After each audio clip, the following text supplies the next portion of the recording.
उलाइका हुमुल मुफ्लिहून कहा, कहीं उलाइका हुमुल मुफ्लिहून हक्का कहा, कहीं उलाइका हुमुल फाइजून कहा, कहीं उलाइका हुमुस सादिकून कहा, कहीं उलाइका हुमुल फाइजून कहा, कहीं कहा मोहम्मद रसूलुल्लाह वल्लज़ीना माअहुम। इसलिए मेरे रब ने फरमाता है, इसलिए मेरे रब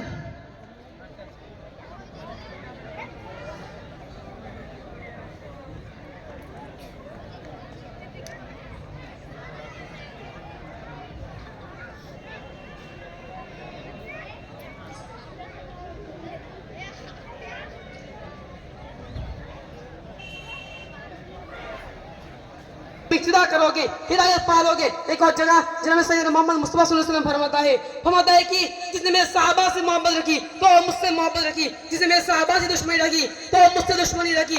हाज़िरीन मजलिस, यही सहाबा है जो दीन के लिए, इस्लाम के लिए कैसी कैसी मुशक्कतें बर्दाश्त की है, जो दीन के लिए, इस्लाम के लिए कैसी कैसी मुशक्कतें बर्दाश्त की है और उनके नक्शे कदम पर चलने की तौफीक दे। वाक़ई दाना आमीन।